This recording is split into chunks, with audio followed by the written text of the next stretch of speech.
नमस्कार दोस्तों, आप सभी का स्वागत है एक बार फिर से अपने चैनल भक्ति की शक्ति में। तो दोस्तों, आज हम सुनते हैं सावन सोमवार की व्रत कथा को।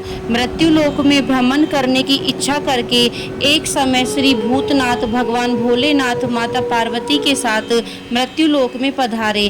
भ्रमण करते करते दोनों विदर्भ देशांगत अमरावती नाम की अति रमणीक नगरी में पहुँचे। अमरावती नगरी स्वर्ग के सदृश सभी प्रकार के सुखों से परिपूर्ण थी। उसमें वहाँ के महाराज द्वारा बनवाया हुआ अति रमणीक शिवजी का मंदिर भी था। भगवान शंकर भगवती पार्वती के साथ इस मंदिर में निवास करने लगे। एक समय माता पार्वती जी भगवान भोलेनाथ को प्रसन्न देखकर बोली, हे महाराज, आज तो हम दोनों चौसर खेलेंगे। शिवजी ने प्राण प्रिया की बात को मान लिया और चौसर खेलने लगे। उसी समय मंदिर का पुजारी ब्राह्मण मंदिर में पूजा करने आया। माता पार्वती ने पुजारी से प्रश्न किया, पुजारी जी बताओ, इस बाजी में हम दोनों में से किसकी जीत होगी? ब्राह्मण बिना विचारे जल्दी से बोल उठा कि महादेव जी की जीत होगी। थोड़ी देर में बाजी समाप्त हो गई और पार्वती जी जीत गई। पार्वती जी को बहुत गुस्सा आया और ब्राह्मण को झूठ बोलने के अपराध के कारण श्राप देने चली। भोलेनाथ ने पार्वती को बहुत समझाया, लेकिन उन्होंने ब्राह्मण को कोढ़ी होने का श्राप दे दिया। कुछ समय बाद पार्वती जी के श्रापवश पुजारी के शरीर में कोढ़ पैदा हो गया। वह बहुत अधिक दुखी रहने लगा। पुजारी को कष्ट भोगते हुए जब बहुत दिन गुजर गए, तब एक दिन देवलोक की अप्सराएं शिवजी की पूजा करने के लिए उस मंदिर में पधारी। पुजारी के कोढ़ के कष्ट को देखकर उन्हें बड़ी दया आई। उन्होंने उससे रोगी होने का कारण पूछा। पुजारी ने निसंकोच सारी बातें बता दी। वे अप्सराएं बोली, हे पुजारी, अब तुम अधिक दुखी मत होना। सावन सोमवार का व्रत भक्ति भाव से करो। पुजारी ने अप्सराओं से व्रत की विधि पूछी। अप्सराओं ने बताया, सोमवार को भक्ति भाव से व्रत करो, साफ वस्त्र पहनो, संध्या व उपासना के बाद आधा सेर गेहूं का आटा लो और उसके 3 भाग कर लो। घी, गुड़, दीप, नैवेद्य, पूंगी फल, बेलपत्र, जनेऊ जोड़ा, चंदन, अक्षत, पुष्पादि से प्रदोष काल में भगवान शिव की पूजा करो। उसके बाद 3 भागों में से 1 भाग शिवजी को अर्पण करो। बाकी 2 शिवजी का प्रसाद समझकर उपस्थित लोगों में बांट दो और आप भी प्रसाद समझकर खाओ। इस विधि से 16 सोमवार व्रत रखो। 17वें सोमवार को 5 सेर पवित्र गेहूं के आटे की रोटी बनाओ। उसमें घी और गुड़ मिलाकर चूरमा बनाओ। भगवान भोलेनाथ को भोग लगाकर उपस्थित भक्तों में बांट दो। इसके बाद कुटुंब सहित प्रसाद लो तो शिवजी की कृपा से उसकी सभी मनोकामनाएं पूरी हो जाती हैं। ऐसा कहकर अप्सराएं स्वर्ग को चली गई। ब्राह्मण ने यथाविधि 16 सोमवार व्रत किया तथा भगवान शिव की कृपा से रोग से मुक्ति पाकर आनंद से रहने लगा। कुछ दिन बाद शिवजी और पार्वती जी उस मंदिर में पुनः पधारे। ब्राह्मण को निरोग देखकर पार्वती जी ने ब्राह्मण से रोग से मुक्त होने का उपाय पूछा। ब्राह्मण ने 16 सोमवार व्रत कथा सुनाई। पार्वती जी बहुत प्रसन्न हुई। ब्राह्मण से व्रत विधि पूछकर स्वयं भी व्रत करने के लिए तैयार हो गई। व्रत करने के बाद उनकी मनोकामनाएं पूरी हुई और उनके रूठे बेटे स्वामी कार्तिकेय स्वयं माता के आज्ञाकारी हुए। कार्तिकेय जी को अपना यह विचार परिवर्तन का रहस्य जानने की इच्छा हुई। वे माता से बोले, हे माता, आपने ऐसा कौन सा उपाय किया जिससे मेरा मन आपकी ओर आकर्षित हो गया? पार्वती जी ने वही 16 सोमवार व्रत की कथा उनको सुना दी। कार्तिकेय जी ने कहा, इस व्रत को मैं भी करूंगा, क्योंकि मेरा प्रिय मित्र ब्राह्मण बहुत दुखी दिल से प्रदेश गया है। मेरी उससे मिलने की बहुत इच्छा है। कार्तिकेय जी ने भी इस व्रत को किया और उनका प्यारा मित्र मिल गया। मित्र ने इस आकस्मिक मिलन का भेद पूछा तो कार्तिकेय जी बोले, हे मित्र, हमने तुम्हारे मिलने की इच्छा करके 16 सोमवार का व्रत किया था। अब तो ब्राह्मण मित्र को अपने विवाह की बड़ी चिंता हुई। उसने कार्तिकेय जी से व्रत की विधि पूछी और यथाविधि व्रत किया। व्रत के प्रभाव से जब वह किसी कार्य से विदेश गया तो वहाँ के राजा की लड़की का स्वयंवर था। राजा ने प्रण किया था कि जिस राजकुमार के गले में सब प्रकार से श्रृंगारित हथिनी माला डालेगी, मैं उसी के साथ अपनी प्यारी बेटी का विवाह कर दूंगा। शिवजी की कृपा से वह ब्राह्मण भी उस स्वयंवर को देखने की इच्छा से राज्यसभा में एक और जाकर बैठ गया। नियत समय पर हथिनी आई और उसने जयमाला उस ब्राह्मण के गले में डाल दी।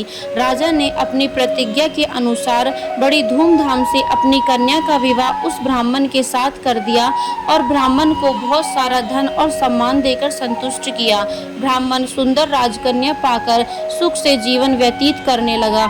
एक दिन राजकन्या ने अपने पति से प्रश्न किया, हे प्राणनाथ, आपने ऐसा कौन सा भारी पुण्य किया था जिसके प्रभाव से हथिनी ने सब राजकुमारों को छोड़कर आपको वरण किया? ब्राह्मण बोला, हे प्राण प्रिय, मैंने अपने मित्र कार्तिकेय जी के कथन अनुसार 16 सोमवार का व्रत किया था, जिसके प्रभाव से मुझे तुम जैसी रूपवान पत्नी की प्राप्ति हुई।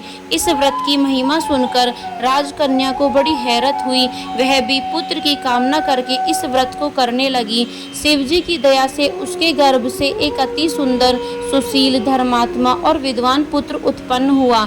माता और पिता उस देव पुत्र को पाकर अधिक प्रसन्न हुए और उसका लालन पालन अच्छे प्रकार से करने लगे। जब पुत्र समझदार हुआ तो एक दिन उसने अपनी माता से प्रश्न किया कि हे माँ, तुमने ऐसा कौन सा व्रत और तप किया है जो मेरे जैसे पुत्र तुम्हारे गर्भ से उत्पन्न हुआ? उसकी माता ने 16 सोमवार के व्रत की कथा अपने पुत्र को बताई। पुत्र ने सब तरह के मनोरथ पूरे करने वाले इस सरल व्रत को सुना तो वह भी राज्य अधिकार पाने की इच्छा से हर सोमवार को यथाविधि यह व्रत करने लगा। व्रत शुरू करने के बाद एक देश के वृद्ध राजा के दूतों ने आकर उसको राजकन्या के लिए वरण किया। राजा ने अपनी बेटी का विवाह ऐसे सर्वगुण संपन्न ब्राह्मण युवक के साथ करके बड़ा सुख प्राप्त किया। वृद्ध राजा के दिवंगत हो जाने के बाद इसी ब्राह्मण को सिंहासन पर बैठाया गया, क्योंकि दिवंगत राजा का कोई पुत्र नहीं था। राजा का उत्तराधिकारी होकर भी यह ब्राह्मण पुत्र 16 सोमवार करता रहा। जब 17वां सोमवार आया तो विप्र पुत्र ने अपनी प्रियतमा से पूजन सामग्री लेकर शिव पूजा के लिए शिवालय में चलने को कहा, परंतु उसकी पत्नी ने उसकी आज्ञा की परवाह न की। दास दासियों द्वारा सब सामग्रियां शिवालय में भिजवा दी, परंतु स्वयं नहीं आई। जब राजा ने शिवजी का पूजन समाप्त किया तब आकाशवाणी हुई, हे राजा, अपनी इस रानी को राजमहल से निकाल दे, नहीं तो यह तेरा सर्वनाश कर देगी। यह आकाशवाणी सुनने के बाद राजा के आश्चर्य का ठिकाना ना रहा। उसने मंत्रणा गृह में आकर अपने सभासदों को बुलाकर कहा, मंत्रियों, मुझे आज शिवजी की आकाशवाणी हुई है कि राजा तू अपनी इस रानी को राज्य से निकाल दे, नहीं तो यह तेरा सर्वनाश कर देगी। राज्य के मंत्री और सभासद आदि विस्मय और दुख में डूब गए, क्योंकि जिस कन्या के कारण उसे राज्य मिला था, राजा उसी को निकालने की बात कह रहा था। यह कैसे हो सकता था? पर राजा ने मंत्रियों की परवाह नहीं की। उसने अपनी पत्नी को राजमहल से निकाल दिया। रानी दुखी हृदय से भाग्य को कोसती हुई राज्य से बाहर चली गई। बिना पद त्राण, फटे हुए वस्त्र पहने, भूख से दुखी हृदय से भाग्य को कोसती हुई चली जा रही थी कि उसकी अचानक एक करुण बुढ़िया से भेंट हुई, जो सूत काट कर बेचने जाती थी। रानी की करुण दशा देखकर वह बोली, चल तू मेरा सूत बिकवा दे, मैं बूढ़ी हूँ, भाव करना नहीं जानती हूँ। यह बात सुन रानी ने बुढ़िया के सिर से सूत की गठरी उतारकर अपने सिर पर रख ली। थोड़ी देर के बाद आंधी आ गई और बुढ़िया का सूत पोटली सहित उड़ गया। बेचारी बुढ़िया पछताती रह गई। उसने रानी को अपने से दूर रहने को कहा। इसके बाद रानी एक तेली के घर गई तो शिवजी के प्रकोप के कारण तेली के सभी मटके उसी क्षण चटक गए। तेली ने भी रानी को अपने घर से निकाल दिया। बहुत से दुख उठाती रानी एक नदी के किनारे गई तो नदी का सारा जल सूख गया। उसके पश्चात रानी एक जंगल में गई। वहाँ सरोवर में पानी पीने गई तो उसके हाथ का स्पर्श होते ही सरोवर का नील कमल के समान जल असंख्य कीड़ों में होकर गंदा हो गया।